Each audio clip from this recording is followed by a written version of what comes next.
Keio, then Marcus, we'll come to you. What would you give as advice? Well, to just, to stay with the times, improve as a drummer, technically, creatively, what would you give as advice? First thing I say is this, and I think everybody would agree with this, is community first, then competition. Mm-hmm. We all want the same gigs, but if one of us goes down, we're all there for you. And you have to remember that. When someone, if something happens and a gig opens, yeah, sure, hopefully they call you. But if the gig opens because something weird happened to a friend, then the first thing you do is you be a friend. And you personally have made a career about that, just about. Yeah, that's all I do. I sub gigs all the time. I got one this weekend. But that's the thing though, and I feel like for all of us, when you have that communal vibe, people are welcome you more, so more opportunities come to you. And then the competitive thing is just basically, am I on par with everybody else? Like, can I play to a click? Can I hang out with people? Is my gear cool? If I don't play Pearl, I probably should play Pearl. Things like that, right? Yeah. So, but I feel like those are the things that we all should focus on as experienced players, new players that have come to Nashville or any place, is that community first, then competition, and then understand healthy competition, and then also understand resources, man. Like, everybody here has something that they can offer to me. I can only offer buy one, get one free drink at Red Door. But you also have that?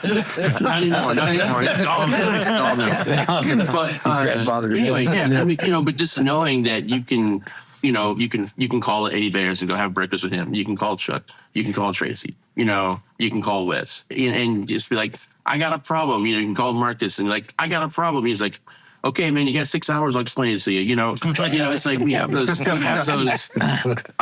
have that here, and it's important to tap into that and not be so competitive that you can't see the resources that you have within your scene. That's great. The camaraderie, I think, here is better than anywhere else, and that speaks true to that. But Chuck, you want to say something? Just for the record, thank you. Because Keio subbed for me when I had a sickness. I don't know, 15 years ago. He took the chair and ran with it, and I appreciate it, man. Thank you. Thank you. Thanks for calling me. and the 10% VIG is coming back to him, I'm sure. Marcus, what would you recommend for new drummers coming into town to improve their skills and just be creative on the scene when they enter into Music City? Well, definitely go out still. I mean, that's still a thing. Go out, meet people. Even when I teach occasionally at Belmont, part of my curriculum is that you have to go out at least once a week to a place where live music is happening and not sit in the back. You have to go and meet one of the musicians, make contact with them, and even try to take a selfie with them, just to prove that you are making the effort and having some kind of potential established relationship. Because that no one is going to see you in the back of the room, until we get Google goggles and Apple goggles where they can, oh, that's that guy, he's a drummer, and not know. But so going out and meeting people is essential. And, find those drummers who are doing kind of what it is that you want to do, not just social media. Social media is like 20% of, because, you can fix all of that stuff, and people sometimes, unfortunately, false advertise on social media clips. And so when you go to hear them live, it's like, wait a minute. But yeah, keeping that lane open and having a good attitude. That's something I know I've learned personally over the years. It's like, trying to make sure that you stay in the mode of optimism instead of pessimism about certain things, and people can kind of hear that in your playing as well.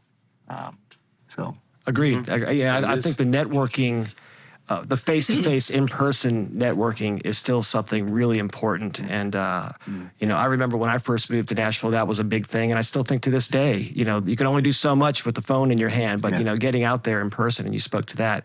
Now, Des, you're relatively the newcomer here. So let's talk about networking and what advice would you give, and talk about your experiences about how important networking is and what have you done to do that? So fortunate for me, when I got here, I had a gig. Extreme blessing. So I met probably roughly 75 to 80% of Nashville that was like on the touring scene on the road, which it's a blessing. It benefited and it worked out greatly. But when we got off the road, I seen what it felt like to not have done any groundwork. And being in a position where it's like, man, road is over with. After, the pandemic hit, and it was like nothing. I'm like, this don't feel right. So I started, hitting people up, DM on IG, and kind of left it, send a message, hey, nice to meet you. I'm new to town.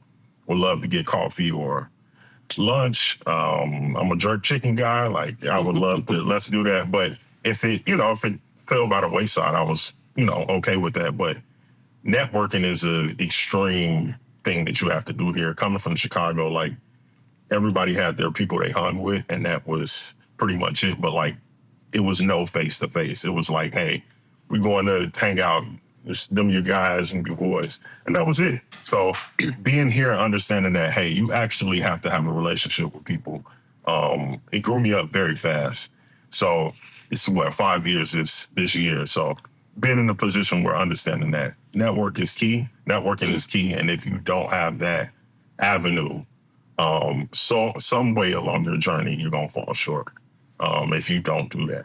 So it's a huge advantage when you get that opportunity to network with a ton of, great people here.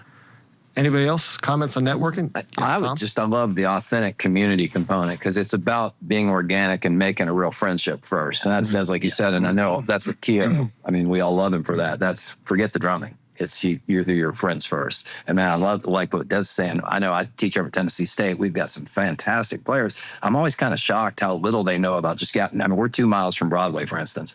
None of my guys have ever stepped foot down there. And I'm telling, man, you know how much money you can make? Just that. And these guys are killing players too. So we'll talk a lot about that. But it's exactly that idea of like building that camaraderie and friendship beyond the career, because that's what's going to stay. That's why we all love to see each other, 25 years in for some of us. Well, I was going to piggyback on what Keio said. I still think it's unique to drummers. I don't know why. I don't think bass players do as much, guitar. I'm not knocking them. There's the thing about drummers. We love to be communal. We want to be buddies. I've known half of these guys for a quarter of a century, which is insane, right? But it's a drummer thing. And it's unique to drummers. I think it's what's really great about our community. I think it goes back to us just like having to set up our own crap back in the day. Dude, that made me first and last We're so fortunate in that way, man. And then we always gravitate to the crew guys. Yeah, for sure. Which is the way to keep a gig. They're the most important people on the road. Hang with the crew, you'll be good. You'll be good. It's bus driver. Bus driver, whatever you need. Exactly. Whatever you got to do for the bus driver. Absolutely. Amen. What's the old saying go? Put 100 drummers in a room as a party. Put 100 guitar players in a room as a fight. Hey, don't look at my billboard. Right? Russ, we even did it. Well, we did the drummer jam, 2016. Russ put together the whole drum line. And it was a bunch of us. A bunch of guys are here, all played. We were all the old dudes, getting out the marching drums. We had a blast. That's it. Like you said, Jeff. Old man hand, baby. It was so welcoming when I moved here. Everyone was like, dude, how are you? I'm like, you talking to me? Oh, yeah. Oh, hey, I heard about this. Yeah, hey, how are you? And that's it. Because I'm from Pittsburgh. I was born and raised in a small town, moved to LA for 26 years, got jaded, had to put like a bubble over you. But I came here and everyone's like so cool and welcoming. And that's so important, in the gig community and keeping a gig, not being a prick and all that. So, don't be a prick. We'll bleep that out. And also, Des. go ahead. Yes, sir. No, you got it. Let's talk about that longevity. And you mentioned Tracy, and you've been with Blake for 21 years. So Awesome. what does Time for that change. What does that take? You've held that chair. Blake just called me. Hang on. You've held that chair for that long. Give some advice on what that takes to anchor that seat for that long. Man, I could not emphasize more. Stay in your lane. Yeah. Because I'm in this for longevity at this point. You know, we all get gigs and we're like, is this going to be the one? And then, like all the gigs I didn't get or the ones that didn't pan out, they all led to something. So when I got with Blake, I just needed some work. And it's kind of been that way. And then next thing you know, it's like, all right, well, he's getting some momentum, and then there'd be a drop and a little momentum, and then you're like, okay, and then all of a sudden it takes off. I think we've all experienced that with whatever artist we're with. And now at a point, it's like, all right, he may be leveling off, he's going to be consistently working. So I'm looking at my future. I want to continue to play drums. I want to continue to see these guys on the road. So what do I need to do? And it's being as consistent as possible from gig to gig, not only playing-wise, but personality-wise. Just because someone's been at a gig for a while, no one cares about your opinion. The artist for sure doesn't want to know what you think about the next single. Management doesn't want to hear about it. Stay in your lane. You're there to play drums. Do that. The best thing you can do, though, this is what I do all the time. Get away from people. Like, go for a run.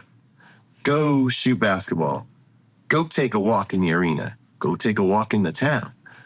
Personally, the less chance I have to say something dumb, the better. I just try to stay out of the way. But yeah, it's about longevity at this point, man. And then our job, most of us, is to be as consistent as possible night to night. Because we're laying down a foundation for not only our artists, but the rest of the guys in the band. And then beyond that, audio, video, lighting. We're not trying to recreate stuff every night. We have to play that same fill, as ungodly as it may be. We still have to execute it perfectly. Because if we let our ego get in the way and decide to change that fill, it may have been executed perfectly. But the lighting guys can be like, what was that fill? And then all of a sudden, they had a bad show because that cue was off. But we're thinking, well, I thought that was a great fill. And if that's not what you want to do, then don't do it. That's what our job is. So I think it's just, being consistent and staying out of the way. Good advice. I think one of the big things that you said, and you kept referring to the job. Well, I've been in so many situations where guys have been there for a while, and then all of a sudden, the gig is not considered a job, and they just kind of do what they do, and and don't have a focus and make sure that they're doing everything the way they did it the first day they did it. You know what I mean? So don't be complacent in your job, because that's what we're all here to do, a job. So for anybody that's going to go on the road, take that point. It's always a job to do.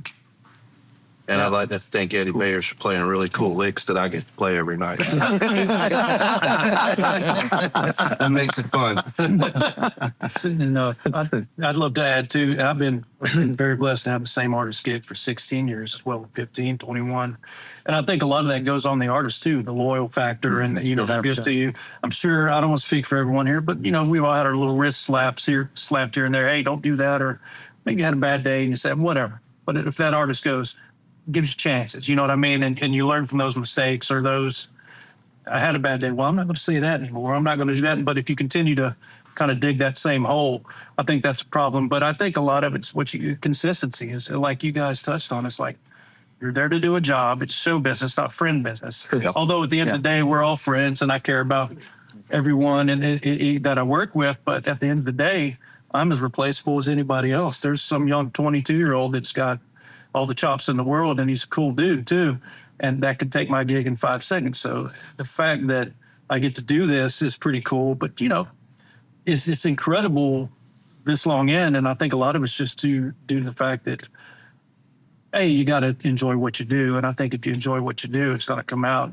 If you're just a miserable person, you're going to go to gigs and you're going to be miserable, and that's going to reflect on everybody else. It's like a fly in the ointment. It takes one guy and it takes one thing to kind of bring everything down, morale. And that stuff usually works itself out. But I think a lot of it is just being Be a good dude. That's it. It combines all the topics we've had. Yeah. We can all play. I mean, I've seen every one of these guys in this room can play the gig and kill it. And can you go have lunch and not say something stupid or like throw your shoe at somebody or like get drunk and fight people? I mean, it's like, it's just have common sense and do your gig and be good at drugs. Yeah, you're probably not going to get fired for not doing your job. You're going to get fired for being here. Not so many people want to hang out. For like longevity's sake, man, I think self-awareness. That's huge. So that's why, man, I'm always one, if I feel a little antsy, don't be spreading stuff. Take your bad issue and go walk it off, go run it off, go do something and come back with a better attitude. Like going back to being healthy on the road. Right. Man, working out's the best thing. Yeah. You get rid of all that crap. Yeah, negativity is cancer on the road. Yeah. It takes just a little tiny bit, like you said, it spreads. This guy he goes on his. Now the crew bus is not happy. It gets out there. Totally. So as much as you can control that, stay cool. I've seen it firsthand. Kent and I met the day he came on his gig. That's right. We were setting up our kits together, and I mean that's the same thing with Jeff, Tracy. We met back at Naris in like 2003, wherever, and Russ and I met on the road. And the one thing that's neat is to be just a fly on the wall watching them do their gigs. That's exactly. I mean, they walk their talk, and I mean, I always thought, go get a muzzle, Tom, and shut up, because I so admire the way these guys. I remember with Kent, you could just see their entire organization, and it's not to knock any of who preceded him, wonderful drummer, but it's just he's the right dude, and he fit perfectly. And of course, the drumming was he'd been playing for Pantelis for 5 years. But that's exactly it. It's so neat to watch that, and that's we're generally each other's fans. I mean, talk about the unsung hero down there at the end. You've been playing Terri and everybody forever. There's another guy that's not here, but Larry Babb. Any of us talk about Larry Babb. Larry is like the most unsung dude and just takes care of business. It's always working. Well, let's speak of longevity. Yeah. Chuck Tilley. Right. I believe 80 this year. I believe you are the longest tenured Pearl artist of this forum right now. I think over 30 years, 31 years. Wow. Pearl. So you've seen a few things. If you want to talk about the topic is this longevity and how to maintain it, what can you add to that? A lot of things he said, be consistent and be a good hang. But I've been really lucky in that I have had a sideman career and got to play with a lot of different artists over the years. And I've also been in a band at the same time. Our band Sixwire, we've been together 22, 23 years. We were on Warner Brothers when Blake was first starting out, and we would do dates with these guys. We were the opening act. Blake had 2 or 3 hits at the time, and we had barely one, if that. But we always got treated so well as the opening act, Sixwire opening for Blake and Tracy and everybody. But I don't longevity. I don't know. I always looked up to my heroes, Eddie and Larry London, late great Larry London, who was a Pearl guy at one point, and Martin Parker. Was a Pearl artist who was a dear friend of mine before he passed. He was with Ben Skill for a long time, but I don't know longevity. What worked for me was, and I got great advice from Larry and Martin, was do your homework, be a student of music, study, learn, listen to everything you can listen to that you think might come down your way musically, something that might get thrown at you. And that was some of the best advice I got when I first moved to town in the late 80s, was listen to everything you can listen to, because you would hear different things like Eddie would do. One day you're playing like on a Steve Wariner record or George Strait, and the next day you're doing a Michael Johnson thing that's really super cool and just may or may not be on the radio or whatnot. Like it was so musically just in different directions, and a lot of this just straight ahead, the stuff that was on the radio, and I would study things like that. And you'd hear, Larry London would be you know, one thing he's on the radio, the next thing he's doing an Adrian Belew or all this fusiony stuff, you know, and so I don't know I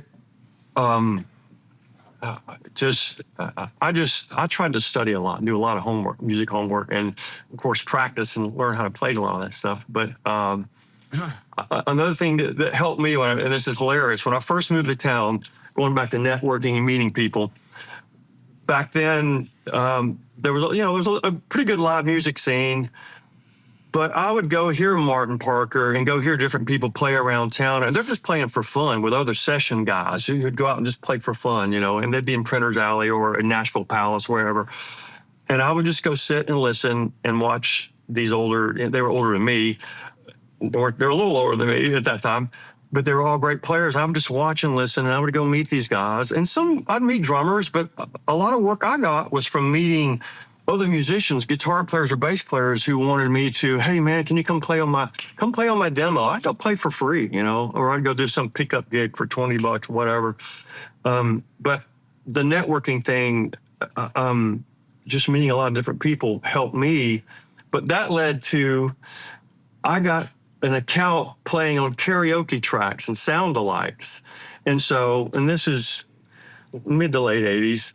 And so I'm having to learn everything Eddie played on, because it wasn't just country. It was, they would go in and go, okay, we're doing these karaoke tracks for these theme parks. So it would be a Whitney Houston song, a Dire Straits song, a George Strait song, Motley Crue, whatever was on the radio at the time. And that was actually great background for learning all different styles of music and trying to learn it note for note and to sound authentic in whatever genre that was, you know. And so that helped me just studying and doing those goofy karaoke tracks, you know, 100 years ago, some of which are still around, I saw. But I played on hundreds of those things. And back to his point about meeting people, so meeting these other players around town led to me to hear about auditions and hear about things that were going on around town, different artist gigs. And this is when I was, you know, just a side man and whatever. I mean, it's funny, but I was just trying to be a side man at that point and do sessions. And anyway, meeting those people, doing these little goofy gigs and going to see people play made all the difference with me. That led to auditions and led to bigger and better things, and just kind of slowly working my way up the food chain. And now I get to play on publishing demos, you know, and eventually did demos and then later on records. But I don't know, consistency, just being a student of music, and of course putting in your time practicing, you know, there's so many things. But you mentioned the networking and the studying and all of that. Now Wes, I know you hit every spoke on the wheel when it comes to the industry, from marketing yourself and the networking and playing all genres and stuff. Talk about what it takes to secure that and those kind of gigs and just being current with the networking and marketing. Well, let me say first, I'm just seeing the logo on the wall, or a mission statement on the wall for Pearl. It says, "Be respectful, product is paramount." And I think this room represents that entirely. I feel like this is a brotherhood. I moved here from New York. I've been coming down here because I met my wife I had not begun to date. We just began to date in New York 2 months before she moved here. And that was in 1998. So I've been coming here for about 25 years, but I didn't officially move here until 2008. And this community is fantastic. I mean, I really look at you guys like my friends and my brothers. And coming from New York, where everybody was like mean. I don't know what else to say. You know what I mean? I mean, like, people, there were nice people in New York. I lived there for 14 years. Some of my dearest friends are in New York. That said, encountering them on the street, you know, they just as soon kill you, I think.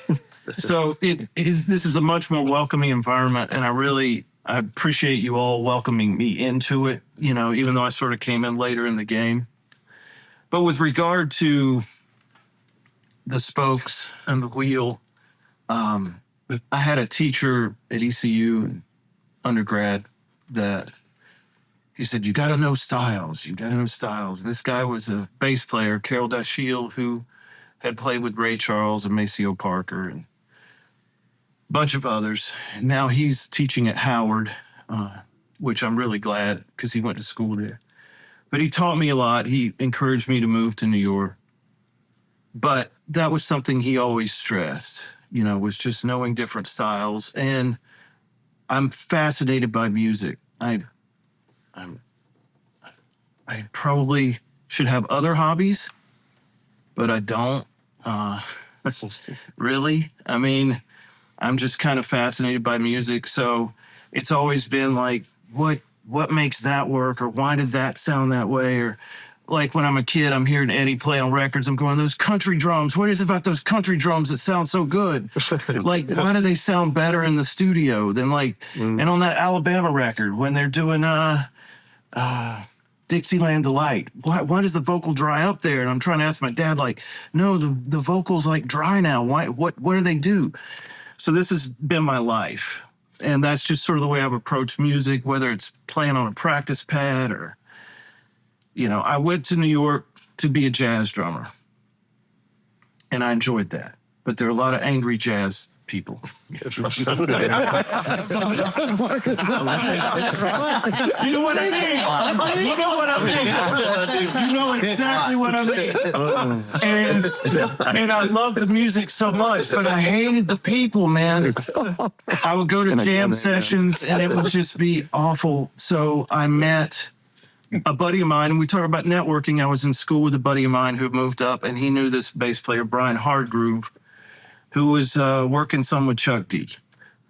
And I know Chuck had been with PE, Public Enemy. And so I was like, all right, I'll audition for this thing. And then I'm playing in a couple of Chuck D's bands, and I'm like, I look like a farmer in camouflage, and they look militant. It's just such a weird thing. Somehow, I made it work, and it was all that tie-in with music. And so I've played on the Umphrey with Billy Dean, which is the gig I kind of moved here with, because I met somebody in a wedding band that my wife was in. Yeah. So I sit in a little place on Sunday, and I'm cool, and they like me, and we talk, and we hang. I can play whatever, but that's not what gets me the gig. I mean, to some degree, but that only goes so far. So, I've been very blessed to play with a lot of different artists, and I think it suits my ADD brain. And I'm still enjoying doing that, but that's sort of it. And the networking is just to stay, the longevity of that. I did hit every continent but Antarctica and Africa in 1 year. It was a lot of traveling, and just for me, I just like playing a bunch of different things here in town. It's a great town for it. And, I think to make that longevity happen, because I don't have a specific gig necessarily these days, is to be able to do a lot of different things. So, yeah, I'm going to play a jazz gig this week, and I'll play with this hippie kid who I think he sells weed. It's great. It's great. It's great. You can edit that out. No, that's staying.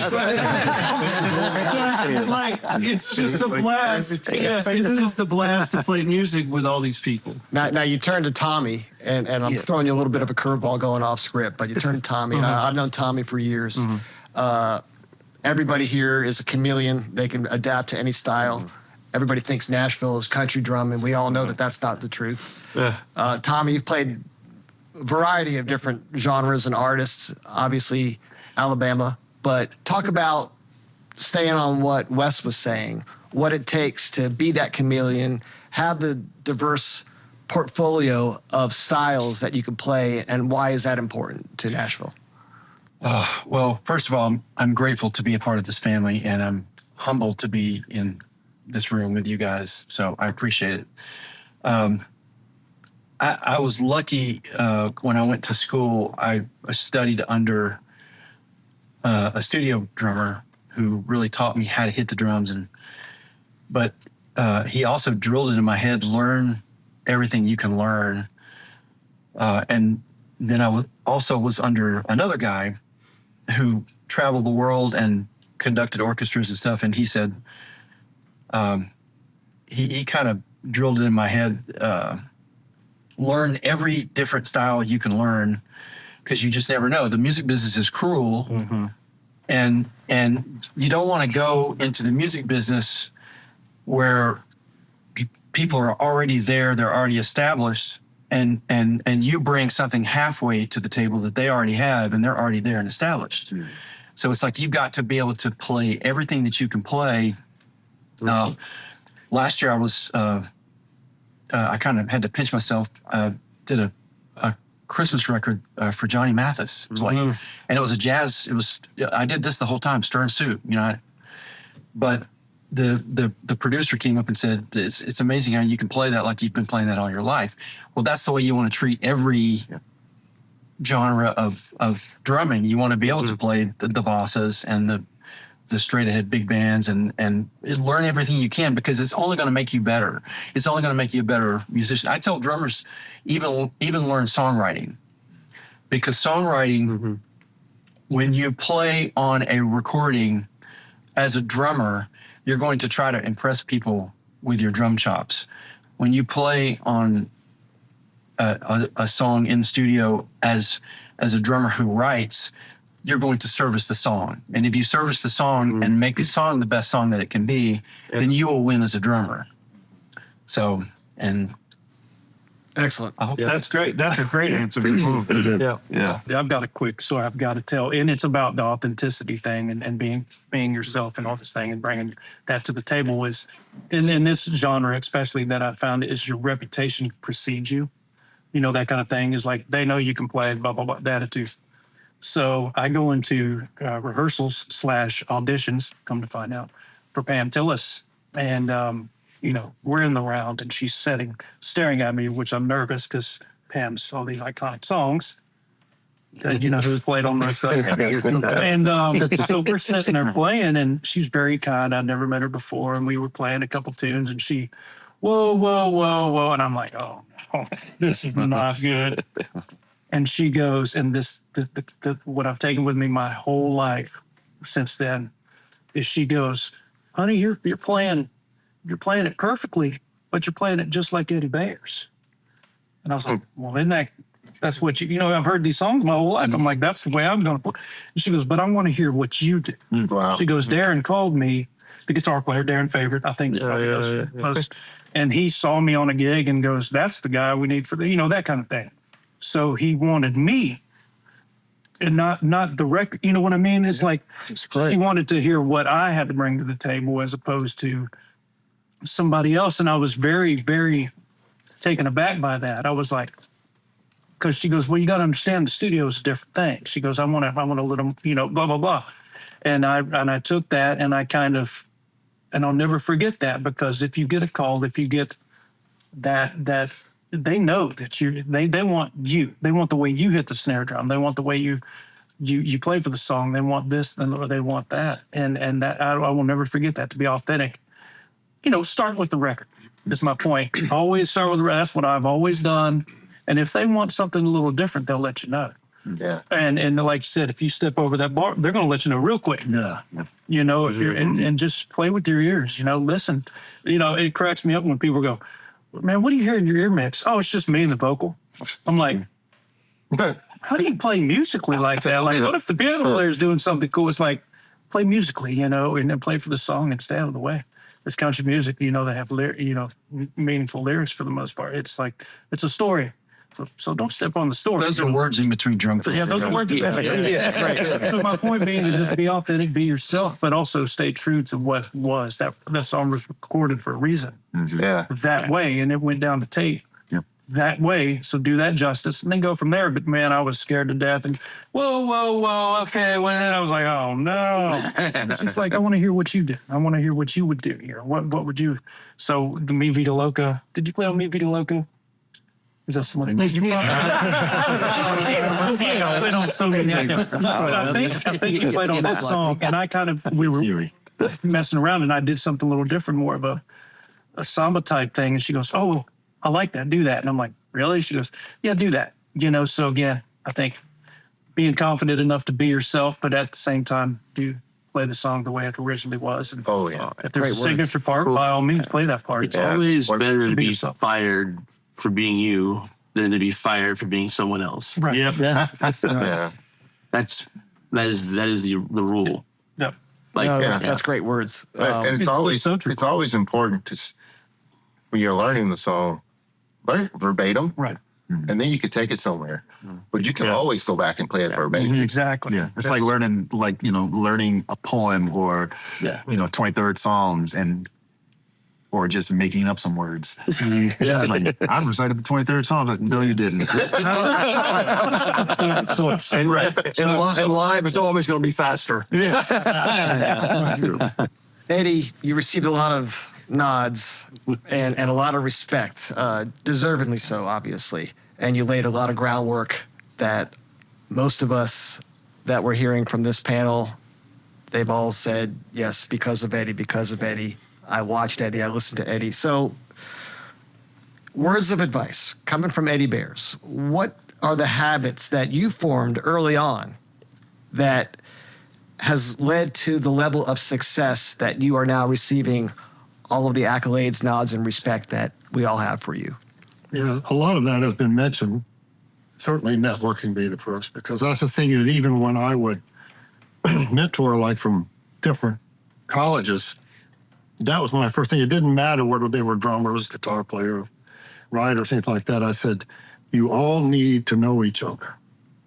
Because the reason I got into things was because there was somebody who was starting a production company and said, would you like to get into this? They weren't musicians, but I went, yeah, absolutely.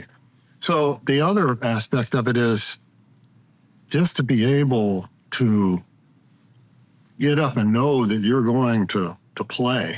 You're going to get to perform or record or go out on tour or anything like that. And you're actually going to make a living doing that. That was also something that I never did understand. When somebody said, well, what's the difference between a touring and a recording? I said, none. I could take any of the touring drummers that I knew back in that day and put them in my place, and they're going to rock. And the other thing was not condescending to genre. You know, a lot of people always had a stigma about particular types of music, thinking that that's not as great as maybe a fusion format, you know, whether it's jazz or rock. And I said, because we're in a service industry when it comes to that. So the music that we play is what's given to us. And to make a living, the way you get to be able to do that, and I think I've heard it also mentioned already, is learn the different genres and why they're great. Find the great songs that are in that particular genre. And you'll get it when you hear them. And the one thing about that is embracing that and loving that is when you are called to be able to do that, whether the big rock band you were in, you know, disperses and all of a sudden there's a country artist, somebody that needs you come in and you learn that. If you don't know about that, then you're going to manufacture. You're not going to perform. And that was the one great thing about loving all the different genres. Because the whole thing is, and again, it's like condescending to people and who are in servitude, to people who, you know, roof our house or, you know, deliver our mail, stuff like that. They don't know the state of art that we know. So obviously their simplicity about a particular song is not going to be in the so complex world as that we would love all to listen to. You know, they're going to like the little simple, you know, whether they would call them ditties or anything like that. So I say, you know, you go to everything and whatever's put before you, you give that the same as you do any genre. You know, whether it's like with me, whether it was, you know, doing Mark Knopfler or doing George Strait or the Judds and people like that. I just looked at the opportunity of that, you know, I'm going to get to play drums. So whatever it is, you're going to give it that. Pearl, the best reason to play drums.